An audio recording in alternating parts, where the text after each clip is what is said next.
do the work for us behind the scenes every day. It truly takes a village. All right, and that we'll get started. We'll go to Nathan Liu.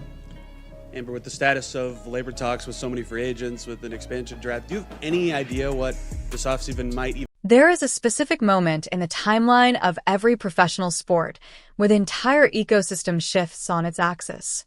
A singular point where the old way of doing business is violently uprooted and replaced by a new high-stakes reality. For the WNBA, that moment is happening right now. And the epicenter of this earthquake is Indianapolis. While the casual observers are still arguing over box scores and rookie records, a much more ruthless game is being played behind the closed doors of the Indiana Fever's front office. The organization has finally stopped being polite. They have abandoned the slow burn development strategy and made a series of calculated, aggressive moves that confirm one undeniable fact. They are no longer just building a basketball team. They are constructing a billion-dollar empire around Caitlin Clark. When you combine this newfound front office aggression with the confirmation of a sneaker deal that financially dwarfs the salaries of the entire league combined, you get a powder keg that is about to blow the roof off the sporting world. To truly understand the gravity of what the Fever general manager and ownership group just pulled off, we have to look at the bodies left in the wake of this decision. The firing of head coach Christy Sides was not just a standard personnel move. It was a cold, calculated message to the rest of the league. On paper, Sides did exactly what a coach is supposed to do. She took a lottery team that had forgotten how to win, weathered a brutal early season schedule, rallied them from a disastrous start, and dragged them into the playoffs for the first time in nearly a decade. In any other era of the WNBA, that performance earns a contract extension and a pat on the back. But in the Caitlin Clark era, good enough gets you fired. The return of Kelly Krause to the front office signaled a violent shift from development to domination. The organization looked at the usage rates, the stagnant half-court sets, and the inability to fully unlock Clark's transition genius, and they realized they were driving a Formula One car in a school zone. They didn't just want to participate in the playoffs anymore.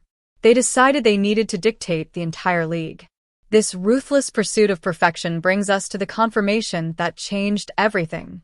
The hiring of Stephanie White. This wasn't a random hire or a safe pick.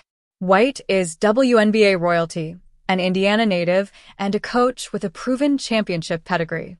But more importantly, her arrival confirms that the Fever are done asking Clark to adapt to the WNBA. They are now forcing the WNBA to adapt to Clark by paying a premium to lure White away from a successful tenure with the Connecticut Sun. The Fever GM confirmed that the roster is now officially tailored to Clark's specific chaotic skill set. White runs a fast-paced, high-octane offense that thrives on transition threes, rapid ball movement, and spacing. Exactly the environment Clark needs to go nuclear. This move effectively ends the adjustment period. The franchise is saying loud and clear that the system will now bend to the player, not the other way around. It is a terrifying prospect for defensive coordinators across the league who already struggled to contain Clark when she was playing in a system that didn't fully suit her. While the front office is busy restructuring the tactical side of the franchise, the financial landscape of the sport is being rewritten by a single historic contract. The confirmation of the Nike partnership, valued at a reported $28 million over 8 years, is the economic engine driving all of this chaos. We have to pause and put that number in perspective because it is difficult to comprehend just how massive the gap is. For decades, the WNBA has struggled with profitability, player marketing, and salary caps. Then, a rookie walks in and signs a deal that dwarfs the career earnings of 99% of the league's history. This isn't just a sponsorship, it's a coronation. Nike is betting that Clark is the bridge to a global audience. And that kind of money brings a level of power that makes team owners and league officials nervous. It shifts the leverage entirely. Usually, the team holds the power because they sign the checks. But when your point guard is making 30 times her salary from a shoe company, she holds all the cards. The most explosive part of this Nike confirmation is the signature shoe. In the NBA, getting a signature shoe is a rite of passage for MVPs and champions. In the WNBA, it is an extreme rarity, reserved for legends like Sheryl Swoopes or modern icons like Breanna Stewart and Aja Wilson. And even they had to wait years to get theirs. For a rookie to land one before she played a single professional minute rubbed a lot of people the wrong way. We are hearing leaks about the design process, with insiders suggesting that Nike is fast-tracking the release to hit shelves before the next season tips off, aiming to capitalize on the fever pitch of her popularity. This shoe represents more than just footwear. It represents hierarchy. It places Clark above multi-time champions and MVPs in the pecking order of cultural relevance. It validates the golden child narrative that her detractors hate. And it ensures that every time she steps on the court, she is walking in a billboard that reminds her opponents exactly how much more she is worth than them. And that brings us to the uncomfortable truth that nobody wants to say out loud, but everyone is thinking. The disparity between Clark's WNBA salary and her off-court income is breaking the collective brain of the league. Her rookie salary was famously around $76,000, a number that went viral for how low it seemed compared to her cultural impact. But with the Nike deal, the Gatorade deal, the Wilson Ball deal, and the State Farm commercials, she is effectively playing in the WNBA as a passion project. She doesn't need the league's money to survive, or even to thrive.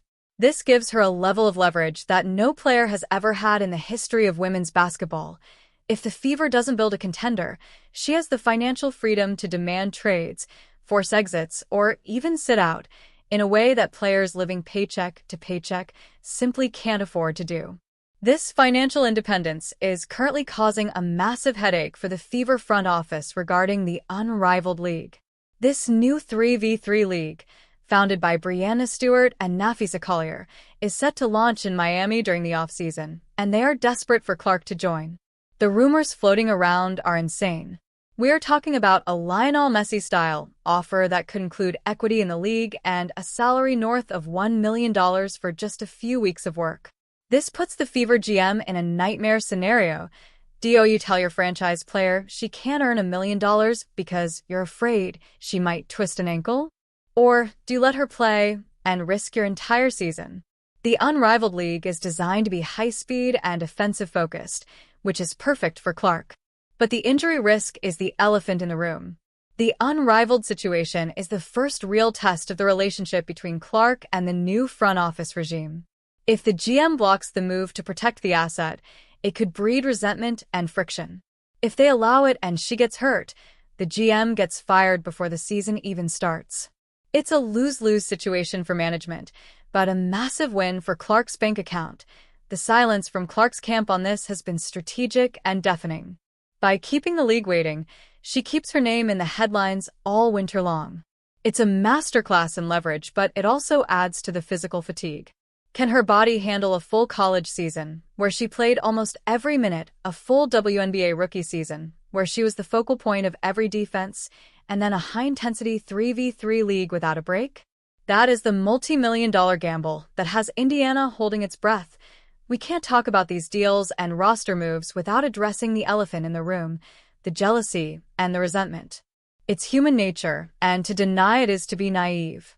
Imagine working at a company for 10 years, being the top performer, grinding through commercial flights and low pay, and then a college graduate walks in and gets paid 50 times your salary because they have a big Instagram following and a lethal jump shot. That is the reality for the WNBA veterans. The hate Clark receives, the hard fouls, the dismissive comments from legends like Cheryl Swoops, the reality check quotes from Diana Taurasi. It all stems from this economic imbalance. They aren't just guarding a rookie. They are guarding a corporation. They are guarding the personification of the wage gap that has frustrated them for decades. The Fever front office isn't blind to this dynamic. In fact, they are building their entire off-season strategy around it.